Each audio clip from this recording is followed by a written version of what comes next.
Монгол Улсын үндсэн хуулийн 43 дугаар зүйлийн 1 дэх хэсэг, 70 дугаар зүйлийн 1 дэх хэсэг, за 3 дугаар зүйлийн 2 дахь хэсэг заасан заалтуудыг зөрчсөн ийм шийдвэр гарлаа.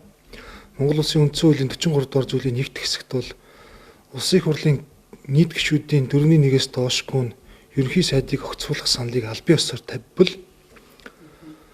Улсын их хурл 3 хоногийн дараа хилцэж эхлээд 10 хоногийн дотор шийднэ. Уг саналаар гэж бүр томьёоллын өөр процессын маш тодорхой бичсэн. Уг саналаар санал хураалгаад нийт гишүүдийн олонх нь дэмжүүл. Гэтэл өнөөдрийн чуулганы хуралдаан дээр бол Улсын их хурлын гишүүдийн саналаар өргөн барьсан томьёоллоор биш, харин дунд нь байгаа байнгын хорооны санал хураасан. За энэ бол өөрөө Улсын их хурлын гишүүдийн бүр ирэхэд халтсан ийм нэг агуулгатай байна. Нөгөө талаасаа үндсэн хууль дээр цагаан дээр хараар бичсэн энэ заалтыг говьуулж ингэж зөрчиж санал хураалгасан. Нөгөө талаасаа Улсын их хурлын чуулганы хуралдааны дэгийн тухай хуулийн 101-р зүйлийн 101-ийн 3 дахь хэсэгт бол энэ байнгын хорооны санал дүгнэлтийг сонсно гэж ütсэн байна.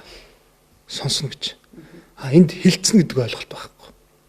Хэрвээ байнгын хорооны санал дүгнэлтийг хилцсэн гэсэн бол тэр хурлын гишүүдийн огцруулах гэдэг тэр санал ямар ч ач холбогдолгүй болчих ш. Байнгын хороо хэрвээ шийддэм бол гэтэл үндсэн хуулийн үзэл санаа бол Улсын их хурлын гишүүдийн саналаар гэж ингэж томьёолсон байна.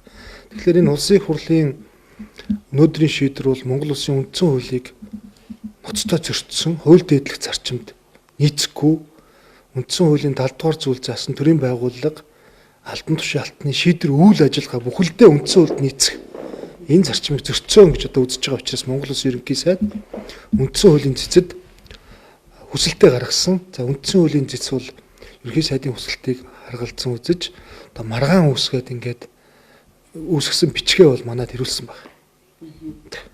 Өнөөдөр ирж байгаа. Тэгсэн. Тэгэхээр одоо цаашдаа процесс яаж явах гэсэн? Одоо тэгэхээр үндсэн хуулийн цэц энэ Улсын их хурлын шийдвэртэй холбоотой, за мөн Улсын их хурлын энэ чуулганы нэгдсэн чуулганы үйл ажиллагааг удирдсан, зохион байгуулсан үйл ажиллагаатай холбоотой энэ асуудлаар маргаан үүсгэсэн байгаа учраас дунд суудлын хуралдаанаараа хилцэж шийдвэрлэнэ. Мэдээж энэ төр засгийн үйл ажиллагаатай, доктортой үйл ажиллагаатай холбоотой асуудал учраас хуулийн дагуу шуурхай шийдвэрлэнэ гэж итгэж байна. Тэгэхээр одоо бол их хурлын тэдээр булган туяагийн өнөөдөр өглөөний хурал даргаалж явуулсан энэ чуулганы хуралдаанаар бол алхах зөгцсөн тийм. Тэгэхээр яг энэ процессын дараа бол 14 хоногийн дотор дараагийн ерөнхий сайд гэдэг 30 хоногийн дотор асуудал яригдах байгаа тийм. Тэгэхээр энэ хүртэлх хугацаанд асуудал шийдэгдэх болов яах бол бид нөгөө төсвөө батлах хугацаа маань бас тулцсан байдаг. Засгийн газар маань яах вэ гэдэг ийм эргэлзээтэй байдал үүсчлээ. Тэгэхээр энэ дээр бас тайлбар. Мэдээж үндсэн хууль зөрчсөн шийдвэрийг бол үндсэн хуулийн цэц гаргана.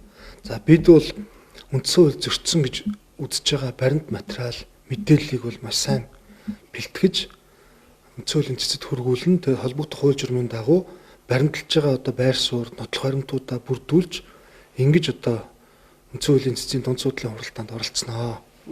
Энэ асуудал бол мэдээж шуурхай шийдэгдэх ёстой.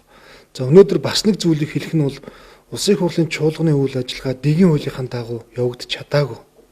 Өөрөөр хэлбэл Улсын их хурлын чуулганы хуралдааны дэгийн тухай хууль дээр бол энэ чуулганы нэгдсэн хуралдаан бол 4-5 дахь өдөр бүр баасан гарагт явагдана.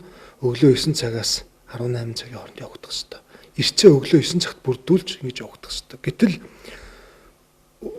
бүрүү гарагт ирц бүрдээгүй байхад тэр ирц бүрүү гарагийн өглөөний ирцээр явсаар байгаад өнөөдөр баасан гарагийн өглөө тэр ирц дээрээ тулгуурлаж ингэж шинээр бүртгэж чуулганы үйл ажиллагааг хуралдуулсан.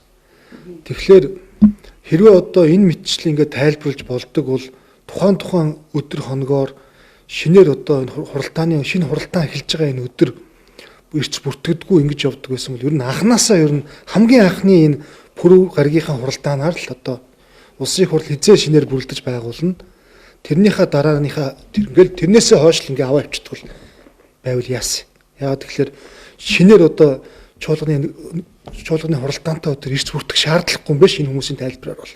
Тэгэхээр анхныхаа одоо 24 оны 7 сард муу одоо анх хуралдсан тэр өдрийнхөө анх дахь чуулганы дараа бүрүү гаргийнхаа хуралдаанаас эхлээд ерөөсөө ирцээ аваад тэгээ дахиж одоо ирц бүрдүүлэхгүй ингэж явдаг. Ингэж болох юм шиг ийм тайлбар хэлж байгаа нь ерөөсөө энэ хууль дэдлэх зарчимд нийцэхгүй.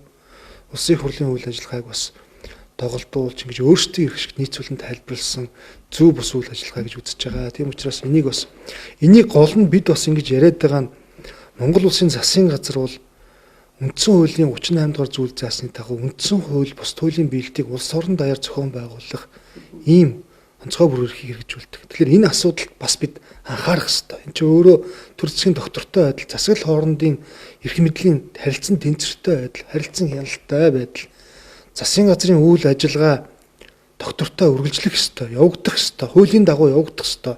Улсын их хурлын үйл ажиллагаач мөн адил ингэжээж Монголын төр тэтгэх иргэдийн итгэл бэгчин. Тэрнээс ч одоо нэг хэсэг нь үндсэн хуулиа зөрчдөг, тэр нь байж болох юм шиг, тэгээд тэрийг хууль зөрчид тайлбарладаг. Одоо жишээ нь хууль зөрчид тайлбарлаж байгаа гэдэг нэг жишээ бол алтан үеиг Эрдэнэбат гэж хүний толгойлж ирсэн, тэргүүлж ирсэн засгийн газрыг огцруулах 2019 оноос өмнөх үндсэн хуулийн заалтаар энийг одоо өнөөдөр жишг мэтээр тайлбарлаж зөвтгөж байгаа нь өөрөө буруу. Яг л 2019 онд Монгол улсын үндсэн хуульд нэмэлт өөрчлөлт орж засгийн газрын үйл ажиллагааг доктортой явуулах энэ үүднээс энэ босхийг, энэ журмыг наривчлан зааж өгсөн байхгүй. 19 оноос өмнө бол үндсэн хуулийн 43 дугаар зүйлийн 4-р хэсэг гэж байсан. Тэн дээр бол хэрвээ одоо нийт гишүүдийн 4-1-ээс доошгүй санал тавих юм бол, огцруулах санал тавих юм бол улсын их хурл хилцэж шийдвэрлэнэ л гэж байсан. Ямар нэгэн процесс заагаагүй, хоног хугацаа заагаагүй шийдвэр гаргах босго тавиагүй байсан. Өнөөдөр бол одоо 19 оноос хойш энэ одоо процессыг журамлаж, хоног хугацаатай болгож, босгын тавьж, томьёолыг маш тодорхой болгосон. Өөрөөр хэлбэл огцруулах саналыг, уг саналыг дэмжсэн бол нийт гишүүдийн олонх дэмжсэн бол гэж.